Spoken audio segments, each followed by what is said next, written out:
serious drug addiction at the time.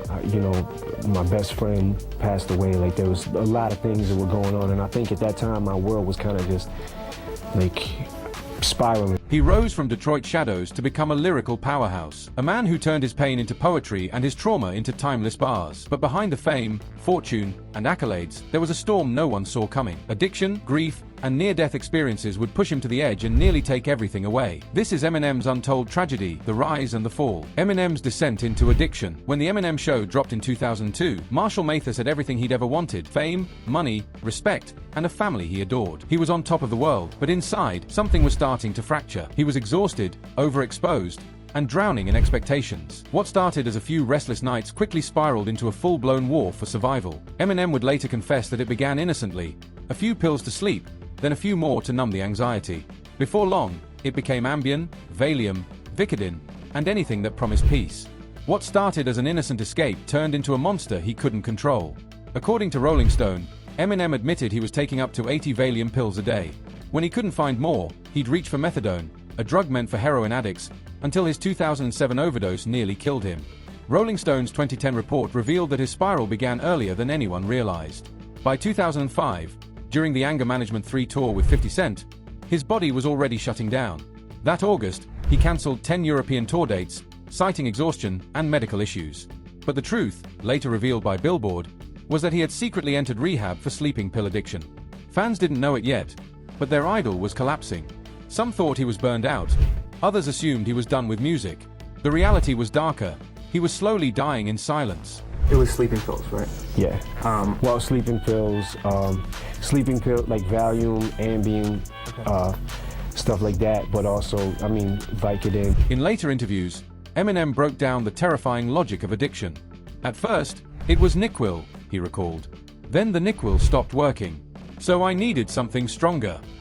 The cycle was textbook, but the scale, catastrophic. He even admitted, addiction runs in my family. His uncle Ronnie, the man who first introduced him to rap, had taken his own life years earlier. That wound never healed. By the time Marshall checked into rehab in 2005, he was a shell of himself, detached, depressed, and in denial. He lasted only 2 weeks before checking out, telling himself he wasn't an addict, just someone with a sleep problem. So, I think I stayed in rehab for maybe a total of 2 weeks, you know, and checked myself out. And I think I was convinced at that time, like, I'm not an addict. What came next was inevitable and heartbreaking. Eminem relapsed almost immediately. He convinced himself he had control, but addiction doesn't play fair. Soon, methadone became part of his daily routine, and by late 2007, his body simply gave up. He collapsed in his bathroom, hours away from death. Doctors told him afterward that if he'd been found any later, he wouldn't have survived. From 2005 to 2009, his career disappeared into a void. No music, no interviews, no tours. Fans were left wondering, not realizing their hero was at war with himself. He would later describe those years as a blur of pills, paranoia, and self-hate. In his own words, I wasn't fun. Maybe to some people I was, but mostly I was just moody, self-loathing. Everything was woe is me. What were you like to be around when all this was happening? I wasn't fun. I was real moody, real kind of self-loathing. And then in 2006, tragedy hit harder than any overdose could. Proof, Eminem's best friend, D12 bandmate, and brother in every sense, was shot and killed outside a Detroit nightclub. That moment shattered him completely. Proof wasn't just a collaborator, he was Marshall's anchor, the one person who believed in him when nobody else did. They'd come up together from Detroit's grimy battle scene to global superstardom. Losing him meant losing the last piece of his foundation. After that, the world saw the hits, the fame, the Grammys, but what they didn't see was a man quietly breaking apart behind the curtain. At that moment, it just seemed like my world was ending. Right. You know, that whole time period was the darkest place that I ever went into in my life. Proof's death pushed Eminem into his darkest spiral yet. The grief was unbearable, and the guilt consumed him. He started using even more, anything to quiet the pain. In later interviews, he admitted that he couldn't stop blaming himself. What if I had talked to him that night? What if I'd been with him? Those thoughts haunted him for years. Eventually, he had to accept the truth. Nothing I say is going to bring him back. After that, his world fell silent. No public appearances, no new music, just absence. Fans wondered if he'd quit for good, while tabloids filled in the blanks with rumors of another rehab stint. The truth was simpler and sadder. Eminem was barely holding on. Meanwhile, lawsuits from his cancelled European tour added even more pressure. Promoters demanded millions in damages. forcing him to appear in court in 2007. According to MTV News that year, his finances were still stable, but his spirit wasn't. He wasn't going broke. He was broken. And Detroit, the city that once fueled his fire, felt further away than ever. When he finally resurfaced, people barely recognized him. He looked frail, thinner, quieter. The wild energy of Slim Shady was gone, replaced by something weary and human, Marshall Mathers without the mask. During this period, he shifted focus, producing music for others instead of himself. "I just wanted to take a break," he said. "Work on artists from my label, chill for a bit." But that break turned into isolation, rehab, relapse, recovery, repeat. When the spotlight fades, even legends face the silence. And for Marshall, that silence was suffocating. The man who once set stages on fire was now fighting to stay alive in dim rooms surrounded not by fans, but by pill bottles. By 2005, at the peak of his fame, his world had completely unraveled. Eminem had become living proof that fame doesn't just lift people, it can destroy them from within. I knew that I needed to take a break. I knew I wanted to take a break, and I knew I needed to take a break from the spotlight. I was going through a pretty serious drug addiction at the time. By that time, Eminem's legacy was already cemented. 4 back-to-back platinum albums, the Slim Shady LP, the Marshall Mathers LP, the Eminem Show, and Encore. His alter ego made him both a global icon and a lightning rod for controversy. But success came at a cost. The higher he climbed, the smaller his oxygen got. Fame had made him rich, but it also imprisoned him. He started self-medicating just to cope, first to sleep, then to function, then simply to exist. According to Rolling Stone, he was taking between 60 and 80 pills a day, Valium, Ambien, Vicodin, a mix lethal enough to kill most people. What began with NyQuil had evolved into a full-blown chemical dependency. In August 2005, during his Anger Management 3 tour, everything collapsed. He abruptly cancelled all 10 European dates, citing exhaustion. His team downplayed it, but behind the polished PR was the truth. He had checked into rehab for pill addiction. Billboard later confirmed it wasn't exhaustion, it was a cry for help. But even in rehab, he couldn't face himself. 2 weeks later, he walked out, still convinced he wasn't an addict.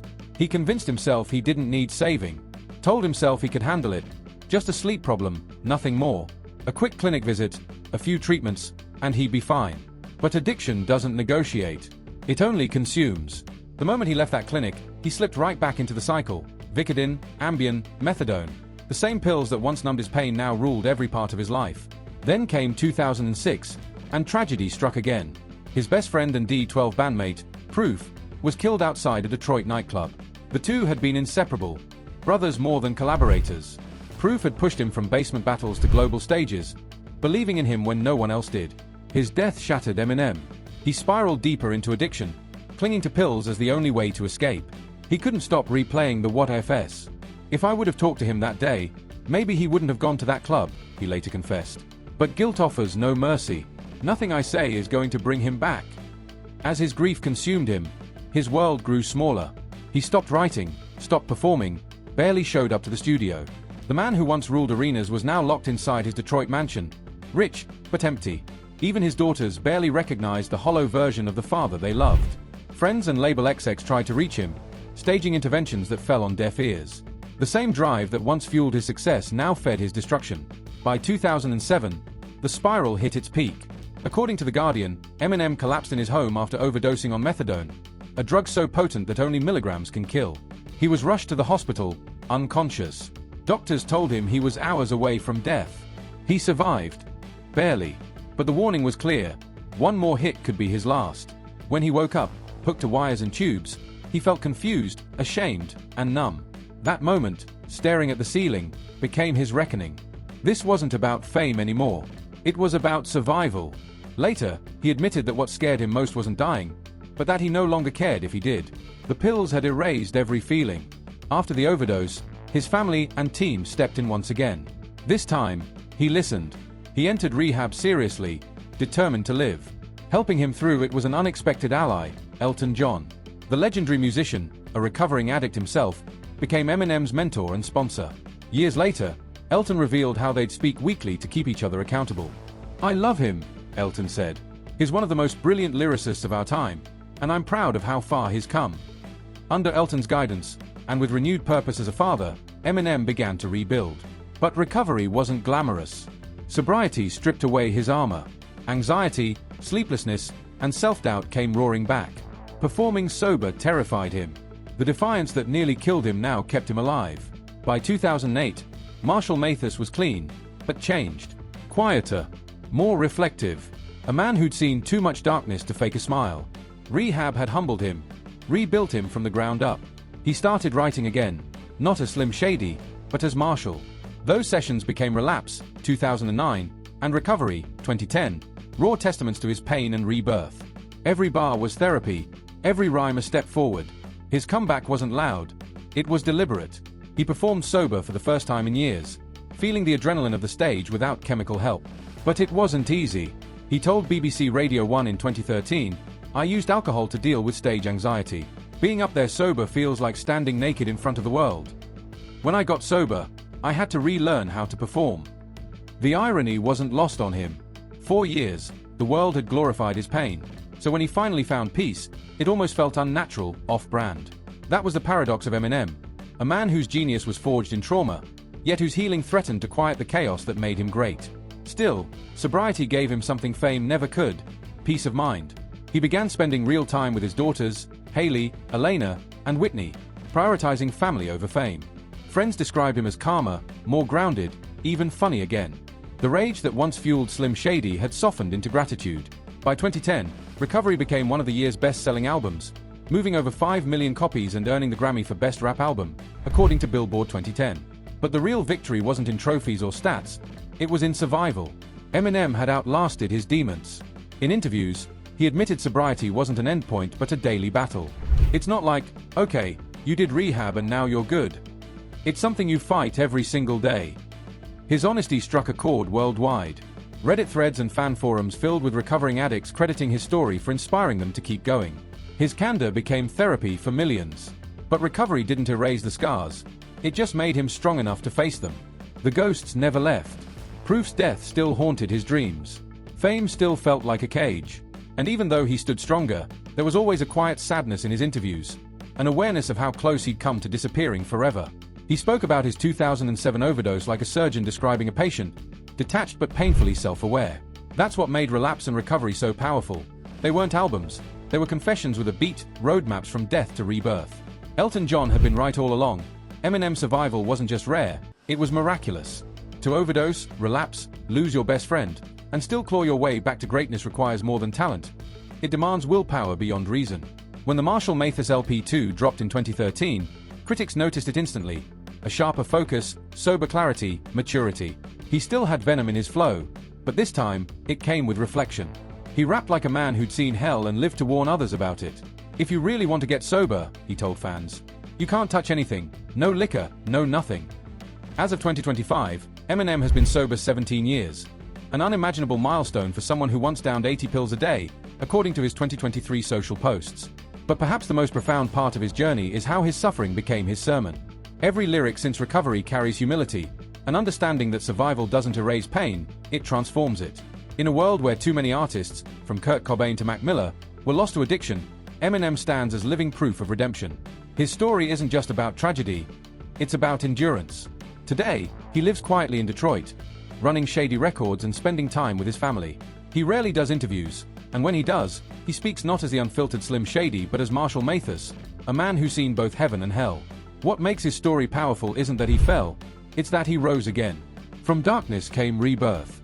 The pills are gone, the chaos has quieted, and what remains is a man who refuses to be defined by his demons. As he once told a Detroit crowd, smiling softly into the mic, this is resurrection. Sobriety, recovery, redemption. For years, Marshall had been trapped in a cycle of guilt and pain that almost killed him.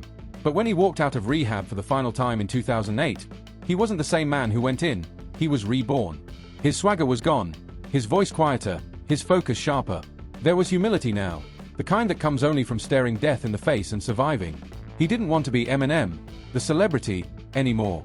He wanted to be Marshall Mathers, the man. After his overdose, Eminem spent months in detox and therapy, enduring the physical agony of withdrawal and the emotional collapse that followed. He later described it as being reborn without instructions. Every part of his life had to be rebuilt from scratch. His relationships, his daily habits, even his ability to rap, his greatest weapon, had atrophied. So he started small. Morning runs. journaling, quiet breakfasts with his daughters. He replaced pills with structure, chaos with consistency. And when he finally stepped back into music, it wasn't with bravado, but uncertainty. He wasn't sure if the world still wanted him, or if he still wanted the world. It was during these fragile months that Relapse began to take shape. The 2009 album wasn't designed to be a hit. It was therapy. Every beat felt like a confession, every verse an exorcism. Dark, grotesque, self-referential, it mirrored his fractured mental state. Critics were split, but for those who understood addiction, Relapse was more than an album. It was catharsis in audio form. Eminem himself would later say it was a project he had to make, to purge the poison from his system. Rolling Stone, 2010. The following year, Recovery completed the transformation. Gone were the serial killer alter egos and shock value bars. In their place stood an artist facing reality with open eyes. Recovery wasn't just a comeback, it was a reclamation. The album sold over 5.7 million copies worldwide and won the Grammy for Best Rap Album in 2011, Billboard, 2011. But beyond trophies and charts, what mattered most was the honesty. Fans could feel the difference. The rage had evolved into reflection, the chaos into clarity. Yet sobriety brought its own loneliness. In a later interview with Complex, Eminem admitted that recovery made him realize how many people around him weren't genuine. Some people weren't there for the right reasons, he said. When you get sober, you start to see that. That awareness reshaped everything. His relationships, his worldview, his art. His lyrics became sharper, more technical, but also more vulnerable. He no longer rapped about killing pop stars. He was killing his own insecurities. When the Marshall Mathers LP 2 dropped in 2013, it felt like both a sequel and a reckoning. It revisited his past through the lens of sobriety. Songs like Bad Guy flipped the perspective of his younger self, while Headlights delivered something no one expected. An apology to his mother, Debbie Mathers, ending decades of public animosity. Critics hailed MMLP 2 as a technical triumph. His rhyme schemes were surgical, his delivery refined, his pen more precise than ever. Even the New York Times observed that sobriety had made him more focused, comparing his flow to a surgeon's precision. But with recovery came vulnerability. Eminem was no longer afraid to admit that the struggle wasn't over. In interviews, he confessed, "There are still days where I feel like I could slip, but I remind myself what it cost me the first time." That discipline became his new addiction, staying alive. Sobriety didn't just return his craft, it gave him back his purpose. And perhaps most importantly, it gave him back fatherhood. During the years of addiction, he had been a ghost in his daughters' lives, physically present, emotionally absent. Now, rebuilding those bonds became his mission. His daughter Haley became a recurring source of pride and grounding. When asked in an interview what he was most proud of, Eminem didn't mention Grammys or record sales. He simply said, "I'm proud of Haley. She's doing great." Moments like that defined his later music. Vulnerability replaced venom. Growth replaced rage. By the mid-2010s, Eminem had re-established himself not just as a rapper, but as a survivor, a symbol of endurance in an industry notorious for consuming its own. His sobriety became a beacon of hope, proof that recovery wasn't weakness, it was strength. As The Guardian wrote in 2017, his comeback inspired a new generation of artists to confront their mental health struggles openly. His journey mirrored a broader shift in hip-hop culture, one where vulnerability became authenticity, not fragility. Artists like Logic, NF, and Macklemore would later cite Eminem's raw honesty as the reason they felt comfortable exploring addiction and depression in their own music. His pain had opened the door for others to heal. Yet even with fame restored and demons tamed, the tragedy of Eminem's life remained etched into every bar he wrote. Because his brilliance was born from suffering, his redemption could never be entirely free from pain. He was free, but not unscarred. When Revival dropped in 2017, critics were divided. Some called it too political, too raw. But for Eminem, it wasn't about approval anymore. It was about truth. 2 years later, Kamikaze, 2018, silenced anyone who thought sobriety had softened him. It was fierce, unapologetic, and lyrically surgical, a reminder that he could still out-rap anyone alive. In an interview with Sway Calloway, he said, "When I rap now, I do it because I love it again. I don't have to prove anything, but I still can." Then came Music to be Murdered by, 2020, a reflection of both mortality and mastery. It balanced intensity with introspection, confronting loss, addiction, and survival from the perspective of a man who had lived through both fame and death. The Guardian called it a man's ongoing dialogue with his own shadow. And yet, despite the continued chart-topping success, Eminem has quietly retreated from public life. No red carpets, few interviews, almost no appearances. Detroit remains his refuge, the one place where he's still just Marshall. He once said, I don't need the world's validation anymore. I got my peace. And for a man who once thrived on chaos, peace was the greatest prize of all. What makes Eminem's story truly tragic isn't just the pain he endured, it's how much of himself he had to lose to find his soul again. He traded sanity for success, health for fame, and friendships for art. Yet, in the end, he discovered a kind of redemption that few ever reach, not through charts or trophies, but through recovery. As of 2025, Eminem stands not only as one of the greatest lyricists in history, but as one of its most human. His music continues to evolve, but his legacy now extends far beyond records and accolades. He's become a living symbol of survival, proof of what it means to lose everything and still rebuild. Quietly, his foundation funds addiction recovery programs in Detroit, and though he rarely seeks recognition, he often uses his platform to advocate for awareness and mental health. Every year, on the anniversary of his sobriety, he shares the same understated post. No hashtags, no captions. Just a photo of his chip and a simple message: still standing. It's poetic, really, that a man once defined by rage and chaos found peace not in noise, but in silence. His tragedy became his triumph. His addiction became his awakening. And his music, once the sound of destruction, became the soundtrack of redemption. In the end, the fate of Eminem wasn't death. It was transformation. Because from the ashes of Slim Shady, Marshall Mathers was reborn. Sober, scarred, but stronger than ever. Thanks for watching. Check out the other cards on the screen.